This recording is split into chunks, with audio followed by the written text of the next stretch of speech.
Okay po mga kapatid, magandang gabi po sa ating lahat.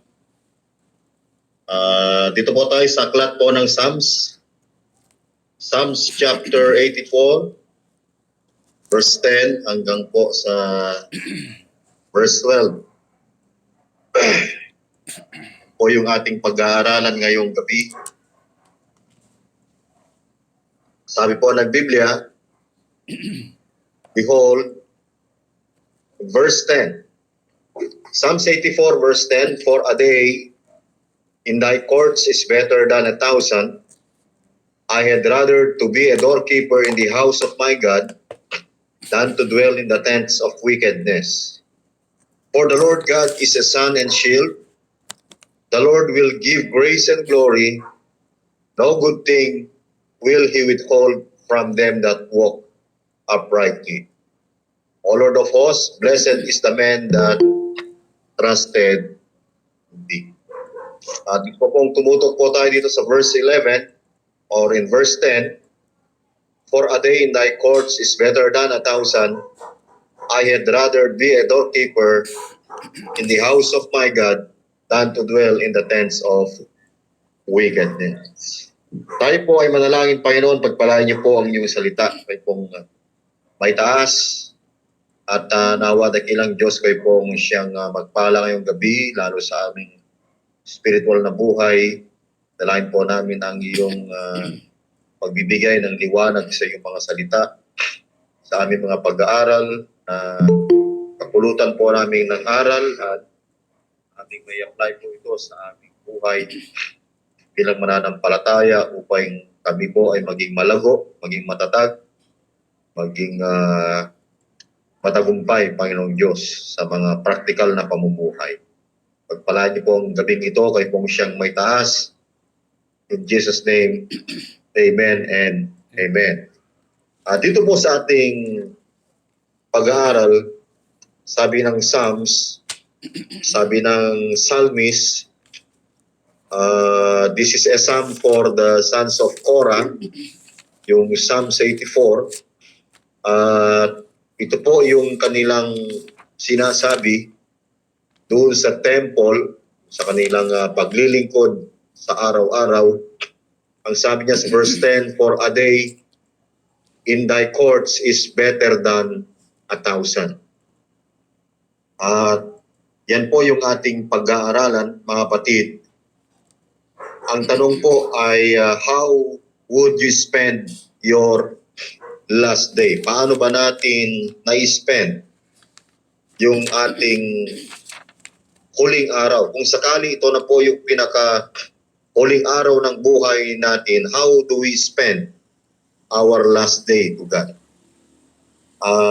Dito po, makikita po natin, sabi ng Psalmist, yung araw na tinutukoy niya, for a day in thy courts is better than 1,000. Sapagkat isang araw sa iyong mga looban ay mabuti kaysa 1,000.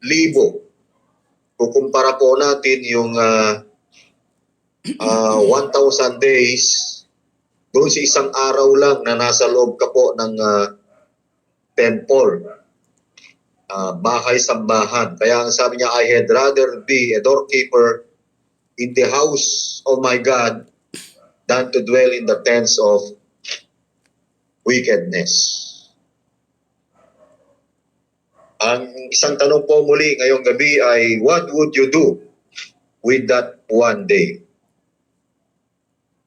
Siguro sa iba ay they will spend their last day with their family and friends. Ano po? At yung iba ay kumain na ng masarap para total ito naman na yung huling araw.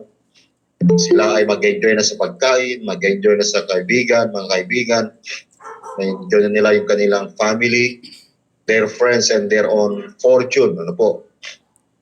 So dito, kino-consider po natin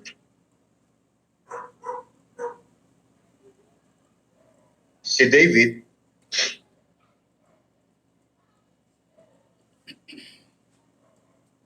ay makikita po natin dito sa Psalms na ito David seems to be considering that thought, yung kaisipan, that comes to the conclusion that one day spent serving God is better than 1,000 days spent doing anything else. Tandaan po natin. It seems to me that David is saying that if he only had one day in which to live, that he would spend it serving the Lord. Kaya ngayong gabi, mga kapatid, ay makikita po natin dun sa isang araw na binigay ng Diyos sa buhay, natitirang buhay po natin. Ano ba ang mga pangarap natin sa isang araw na ito? Kung sakali mang dumating yung panahon na if ito yung pinaka-last day ng buhay po natin. If I only had one day, mga batid, number one, I want to be found in my place. Gusto ko, kung ako merong isang araw na lang sa Panginoon, ay gusto ko, mga batid, na ako ay matatagpuan doon sa aking lugar. Ano yung lugar na tinutukoy rito? I want to be found in my place. And what is that place? That place is the place of service. Kaya doon sa Psalms 100, verse 4 and 5, kung tignan po natin yan, yung aklat ng Psalms,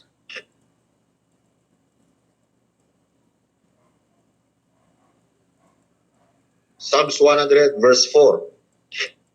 Psalms 100, verse 4 and 5, sabi ni David,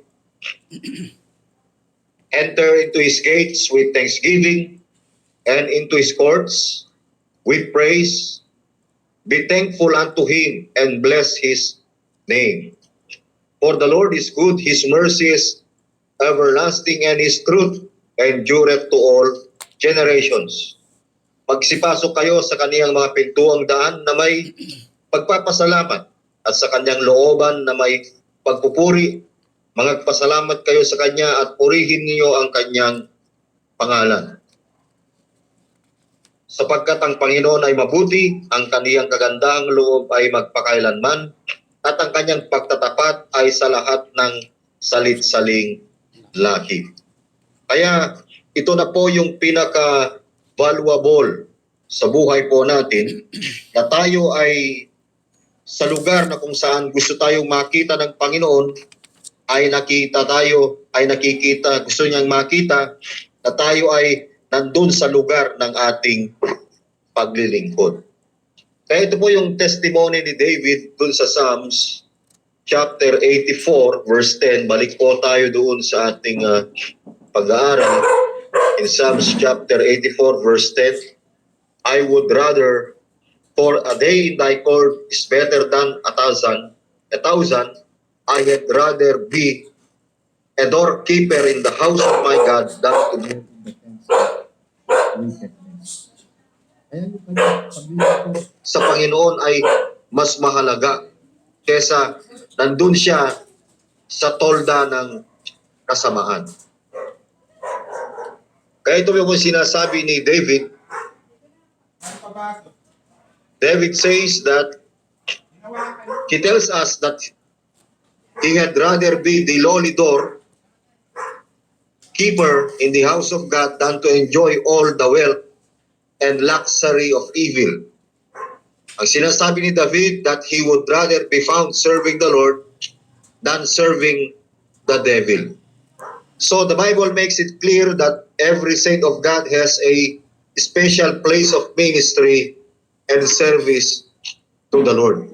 Kaya tayo, mga kapatid, naniniwala po ako na mayroon pong special place na tayo na nilagay ng Diyos sa ministry, sa gawain, at upang tayo ay makapaglingkod sa Panginoon ng maayos. Doon sa 1 Corinthians chapter 12, verse 7 to 12.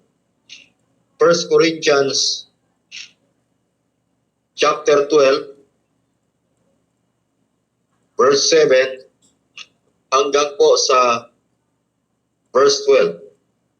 But the manifestation of the Spirit is given to every man to profit withal, for to one is given by the Spirit the word of wisdom, and to another the word of knowledge by the same Spirit, to another faith by the same Spirit, to another the gifts of healing by the same Spirit, to another the working of miracles, to another prophecy, to another discerning of spirits, to another diverse kinds of tongue, and to another the interpretation of tongues.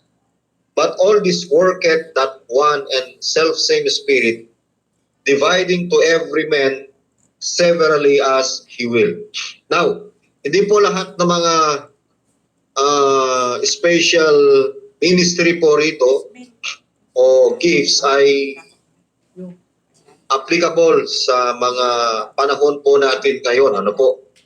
Yung iba po rito ay na-fulfill na. Ano po? But all this worketh that one and the self-same Spirit, dividing to every man severally as he will.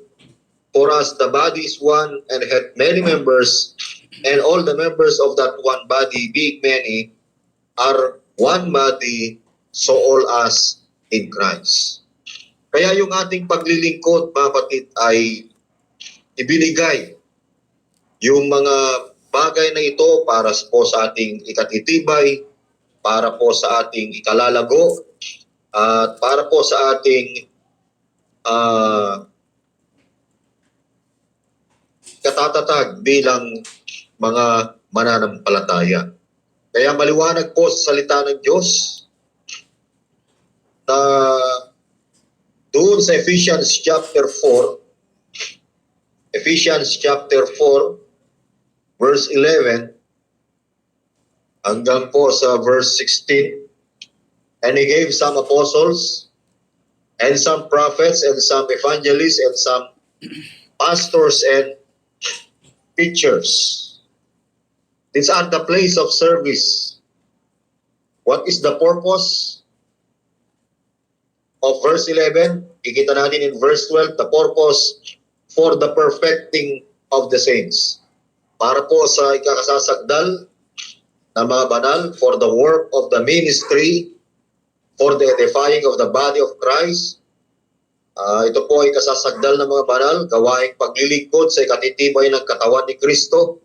Tayo po yun, kasama po tayo sa katawan ni Kristo, ang iglesia na kanyang tinubos sa pamamagitan ng kanyang banal na dugo. And verse 13, yung pinaka main objective in the place of our service, verse 13, till we all come in the unity of the faith. Unity of the faith, yung faith po dyan ay, ito po yung body of truth. Our theology. It is not our terminology, but our theology. And of the knowledge of the Son of God. Yung pagkakilala sa anak ng Diyos, unto a perfect man, unto the measure of the stature of the fullness of Christ. Hanggang sa lubos na paglaki ng tao, hanggang sa sukat ng pangangatawan ng kapuspusan ni Kristo. Verse 14, that we henceforth be no more children, upang tayo'y huwag nang maging bata pa. Ibig sabihin po ay doon sa lugar ng ating paglilingkod, hindi ho tayo nagiging immature na kagaya ng bata, kundi tayo po ay nagmamature. We put off our childish things. Sabi ng verse 14, that we henceforth be no more children, tossed to and fro, and carried about with every wind of doctrine by the sleight of men and cunning craftiness, whereby they lie in wait to deceive. Huwag tayong nang maging mga bata pa. So tayo po ay dapat na lumago, sabi po ng Biblia, 2 Peter 3:18, that grow in grace, in the knowledge of our Lord and Savior Jesus Christ.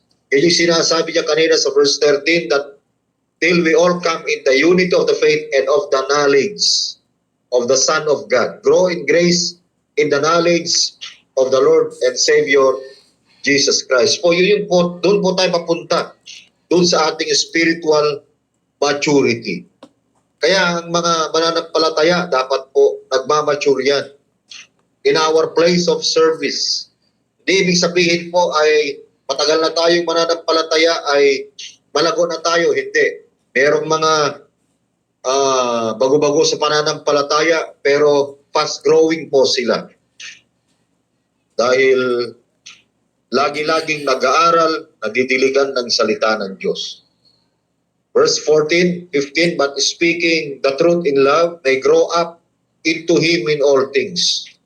Kundi sa pagsasalita ng katotohanan na may pag-ibig ay magsilaki sa lahat ng mga bagay sa Kanya. Which is the head, even Christ. Na siya'y pangulo sa mga tuwid bagay si Kristo. From whom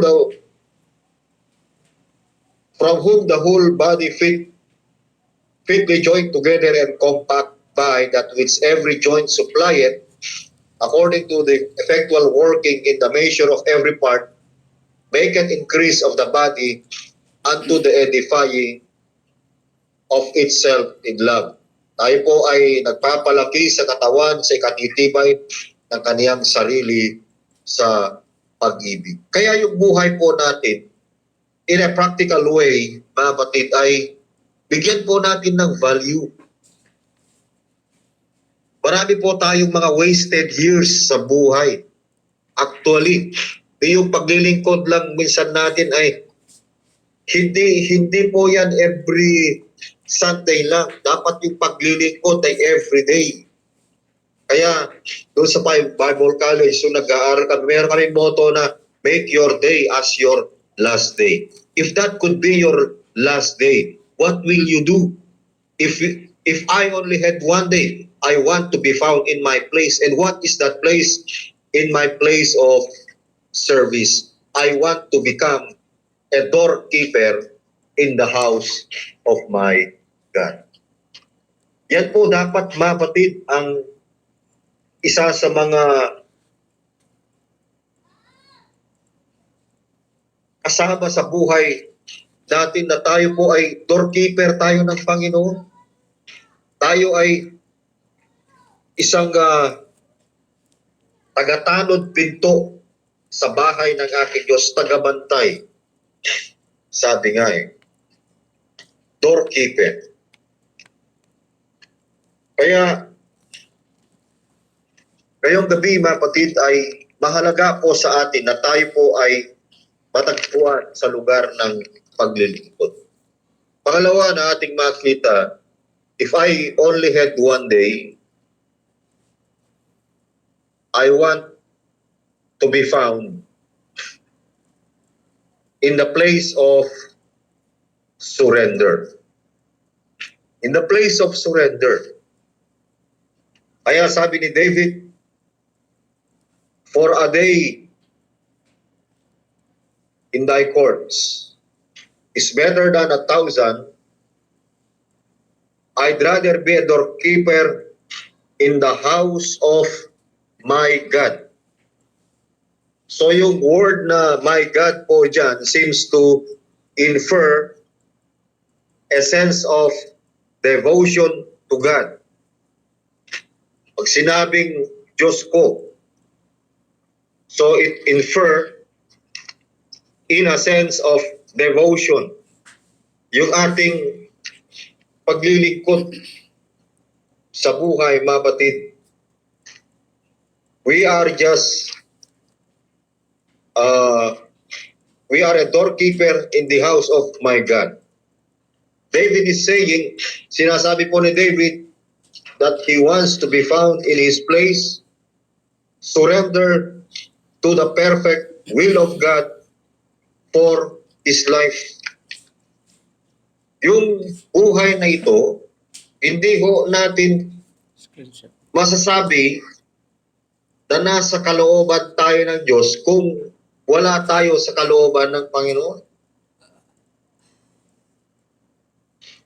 Kaya nga yung kasabihan, we cannot found the will of God outside from the Word of God. If you are a doorkeeper in the house of your God, you are in a complete surrender. Hindi lamang po tayo sa call of duty, in a place of service or call of duty, you are also in the place of surrender. Pag sinabi mong surrender ka, o nasa military ka, pag sinabi mong surrender, you are defeated. You are defeat. Talo ka. Pero kung ikaw ay nakasurrender sa Panginoon, that is victory. Baliktad, mabatid. Kaya pag sinabi mong surrender ka, sumuko ka sa Panginoon, ibig sabihin, that is victory. Pero kung sumuko ka sa kalaban, mabatid ay talo ka. Kaya yung buhay na nakasurrender sa Panginoon, mga kapatid, ay hindi mo talunan. Hindi ka talunan bilang mananampalataya. Bakit? Sapagkat sabi ng Panginoon, we have a victory through our Lord Jesus Christ. Kaya yung buhay po ba natin ay 100% na suko sa Panginoon? Ito ba ay kagamit-gamit?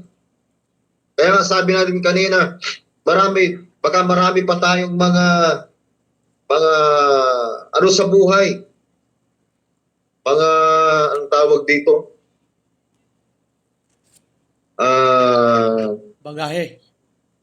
Bagahe, mabatid. Isurrender na po natin yan. Kaya nga sabi natin kanina, surrender does not mean defeat. Surrender means victory. In my place of surrender, I will no longer a drunkard. Ang buhay mananampalataya, hindi na po yan drunkard. Hindi na po yan manginginom. Hindi na po yan chain smoker.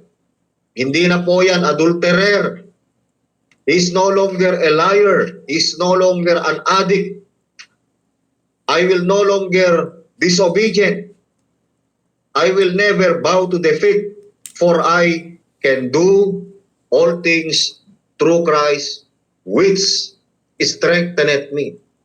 May mga bagay sa buhay po natin na kahinaan na hindi ho natin kayang labanan. Pero sinasabi ni Paul sa Philippians 4:13, I can do all things through Christ which strengtheneth me.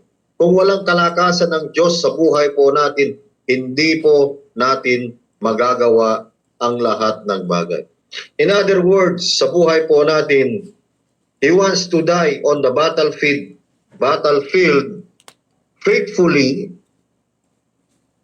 serving the Lord who sought Him and bought Him out of sin and destruction. Ganito po yung buhay natin.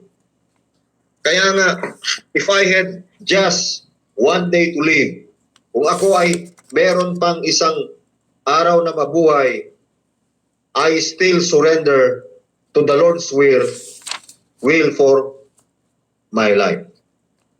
Kaya sabi ni David, I'd rather be a doorkeeper in the house of my God than to dwell in the tents of wickedness. Hindi mahalaga sa kanya yung 1,000 days na siya ay naglalaro sa kasalanan. Nandun siya sa nag-iipon ng mga kayamanan. Nandun siya sa mga pleasures of this world. Ang mahalaga sa kanya, for a day in thy courts is better than 1,000.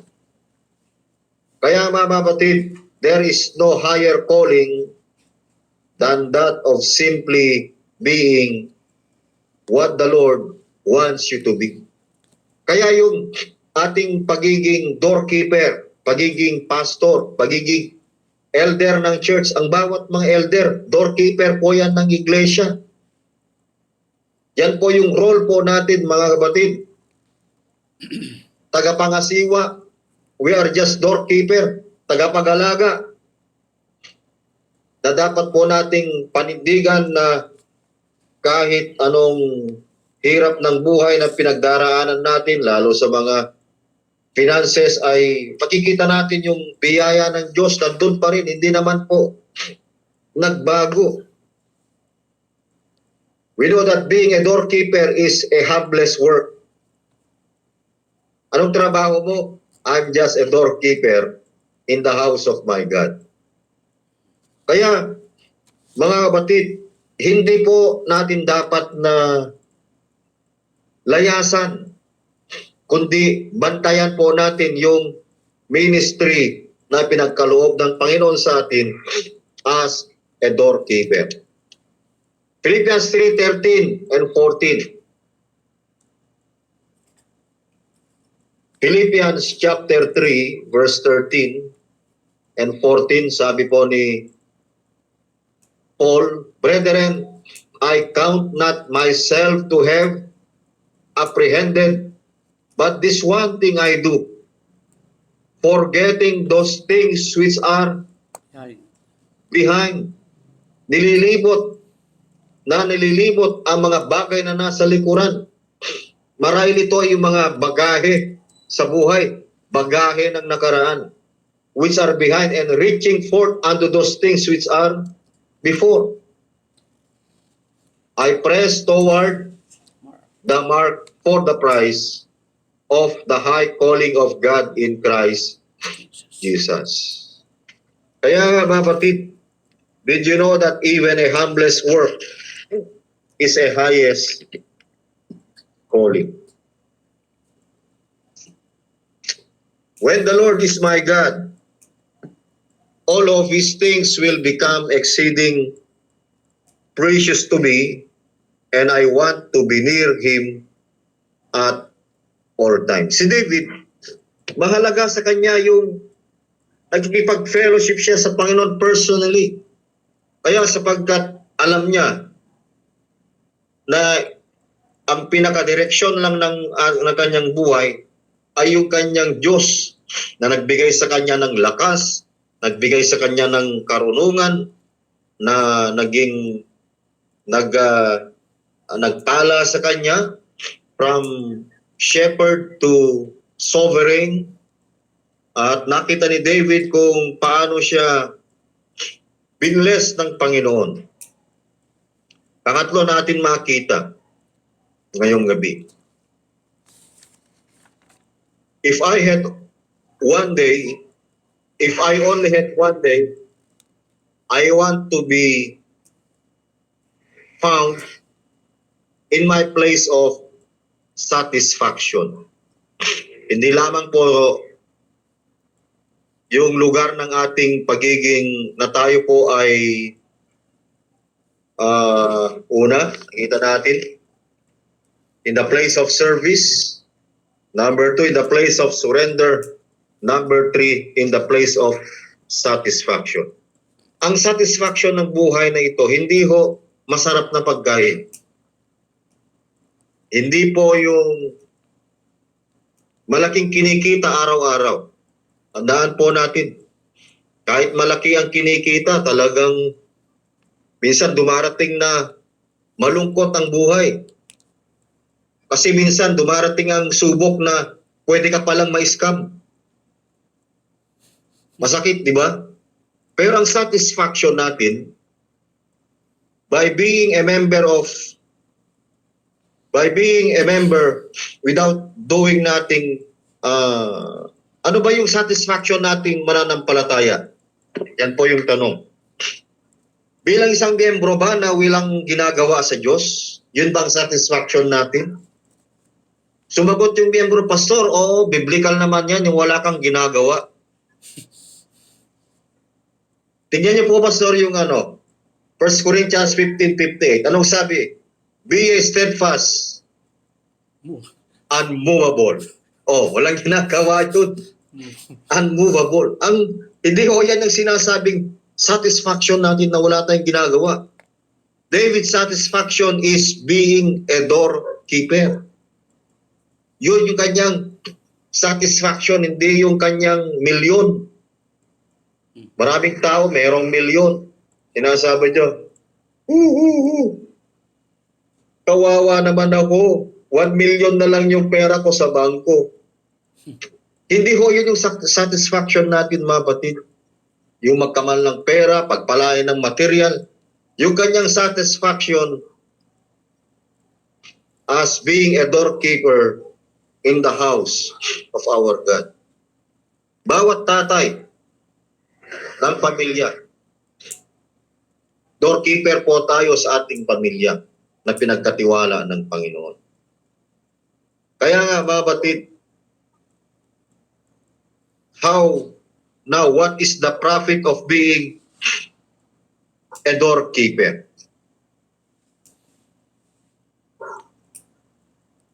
Ano po ba ang profit ng pagiging doorkeeper? Meron ba? Genesis 46:34. Genesis 46, verse 34.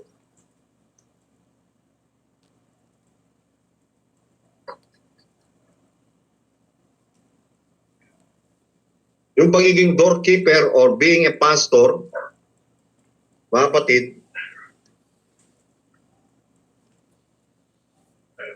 sabi ng Genesis 46:34 that ye shall say, thy servant trade had been about cattle from our youth, even until now, both we and also our fathers, that ye may dwell in the land of Goshen, for every shepherd is an abomination unto Egyptians. Sapagkat bawat pastor ay kasuklam-suklam sa mga Egyptyo. Yung pagiging pastor o shepherd o pagiging doorkeeper in the house of God, mga kapatid, ay sa paningin ng mundo, wala pong value. Sa paningin ng mundo, it is an abomination. Ito po ay kasuklam-suklam. Ito po ay karumal-dumal sa kanila. Sapagkat sinasabi ng Panginoon sa kanyang salita, in the world ye shall have tribulation. So David is telling us by his decision that he believes that the Lord's work is still better than the devil's best. Tandaan po natin. You see, the surrendered saint has learned something that he would never gets a handle on all the devil's apple have worms. Nothing is more satisfying than serving the Lord and knowing that you are in His will. Kaya, mga batid, itong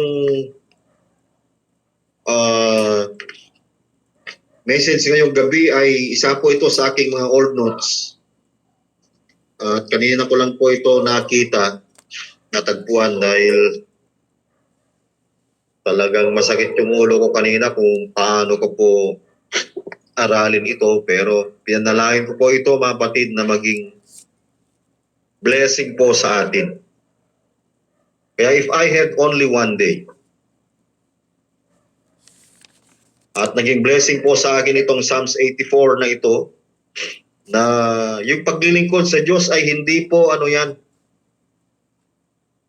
hindi po yan sa gabal, hindi po yan na karumal-dumal. Kaya sabi nung isang tao sa akin nung araw, pastor ka ba? May pera ba dyan? Sabi ko, wala. Yung isa naman, business yan. Eh kung business yan, magkano kapital? Oh. Wala naman eh. Kasi ito ay pagkatawag, hindi ito maunawaan ng sanlibutan. Kaya sabi ni David, if I only had one day, I had rather be a doorkeeper in the house of my God. Kaya sabi ni David, I had but one day to live, I still want to be found in my place, serving my Lord. Binabasa ko na lang po yung outline. Ano po? Number 2 na makita po natin. Psalms 84 verse 10. Basahin natin ulit. For a day in thy courts is better than 1,000. I had rather be a doorkeeper in the house of my God than to dwell in the tents of wickedness. Una, nakita po natin kanina, we want to be found in my place in verse 10, the place of service, in the place of surrender, and in the place of satisfaction.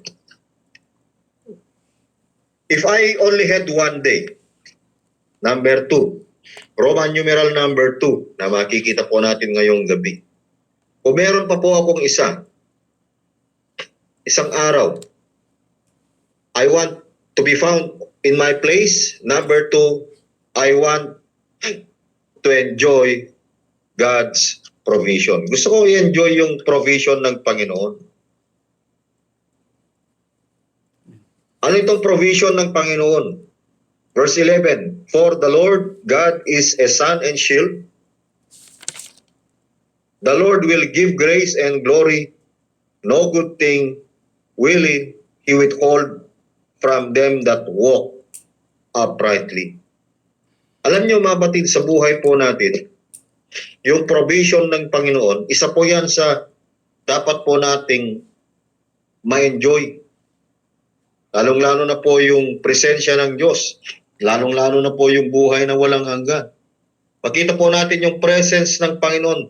For the Lord God is a sun and shield. Sapagkat ang Panginoon ay araw at kalasag. David calls the Lord a sun. Si David tinawag ng Panginoon na araw. Like the sun above, the Lord is ever with His children. Yung pangako niya sa Hebrews chapter 13 verse 5, I will never leave thee nor forsake thee. Like the sun above, the Lord is ever providing comfort.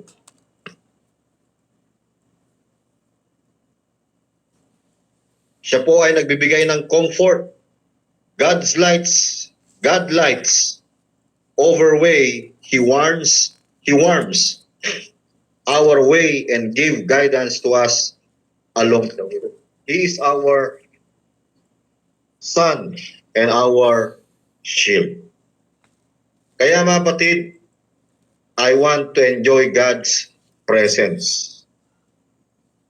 Kung tayo may bibigyan ng Panginoon isang araw, we want to enjoy God's presence in my daily prayer, kung saan na po ang panalangin ninyo, in my daily work, and in my daily devotion. Nagde-devotion pa ba tayo? Nagme-meditate pa ba tayo ng salita ng Panginoon? Mga kapatid? O tuwing araw lang ng Miyerkules? O tuwing araw ng Linggo? Pangalawa na makita natin, His provision. It's not only His presence. The Lord God is a sun and shield. The Lord will give grace, the provision of God. The Lord is also called a shield. And He provides warmth and light for our journey. Tandaan po natin, He also provides protection for His people in the way. Yung ating araw-araw na trabaho, araw-araw natin na lakad, ang Diyos ay nagbibigay sa atin ng proteksyon. Nandyan po yung provision ng Panginoon. Nandyan yung presence ng Panginoon. Kita natin sa Psalms 34 verse 7, the psalmist tells us that we are protected by the angel of the Lord. He is above us to give us what we need, and He is all around us to protect us as we journey toward heaven. Thank God, we are kept by the power of God. In 1 Peter chapter 1 verse 5. Pangatlo na makita po natin yung promise ng Panginoon. Not only His provision, His protection, but His promises. Now the psalmist, sabi po ng Biblia, tells us that The Lord will give grace and glory. The Lord will grace. Ang Panginoon na magbibigay ng biyaya at kaluwalhatian. No good thing will He withhold from them that walk uprightly. Hindi siya nagkakait ng anumang mabuting bagay sa nagsisilakad ng matuwid. Tignan natin yung blessing ng nagsisilakad ng matuwid. Nandun yung pangako niya.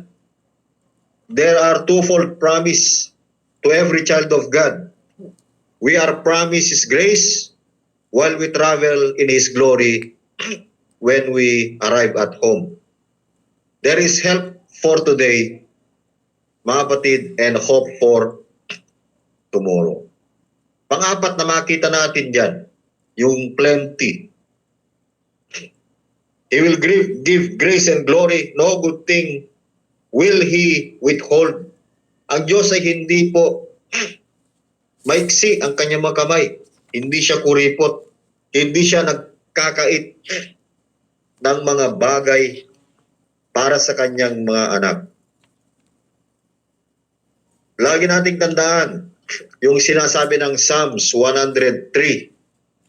Psalms 100 verse 3 that we are the sheep of His pasture.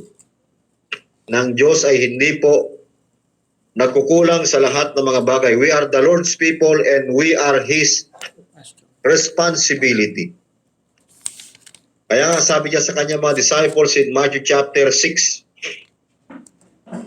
Paalala po sa atin yung Matthew chapter 6 verse 24 hanggang sa 33. No man can serve two masters, for either he will hate the one and love the other, or else he will hold to the one and despise the other. Ye cannot serve God and mammon. Hindi daw tayo nakakapaglingkod sa Diyos at sa mga kayamanan. Mammon means riches. Kaya sabi ng Panginoon in verse 25, therefore I say unto you, take no thought for your life, what ye shall eat or what ye shall drink, nor yet for your body, what ye shall put on. Is not the life more than meat, and the body than raiment? Behold the fowls of the air, for they sow not, neither do they reap, nor gather into barns, yet your heavenly Father feedeth them. Are ye not much better than they? Which of you by taking thought can add 1 cubit unto his stature? And why take ye thought for raiment? Consider the lilies of the field, how they grow. They toil not, neither do they spin. And yet I say unto you that even Solomon in all his glory was not arrayed like one of these. Wherefore if God so clothe the grass of the field, which is today is, and tomorrow is cast into the oven, shall He not much more clothe you, O ye of little faith? Therefore take no thought, saying, what shall we eat, or what shall we drink, or wherewithal shall we be clothed? For all these things do the Gentiles seek.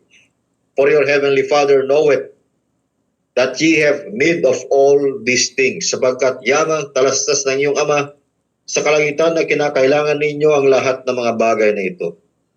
The principle, but seek ye first the kingdom of God and His righteousness, and all these things shall be added unto you. Kaya ngayon mga kapatid, ngayong gabi, yung dalawang bagay na makita po natin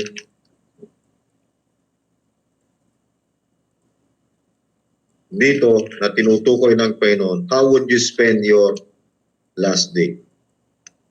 We found in my place, in the place of service, in the place of surrender, and in the place of satisfaction.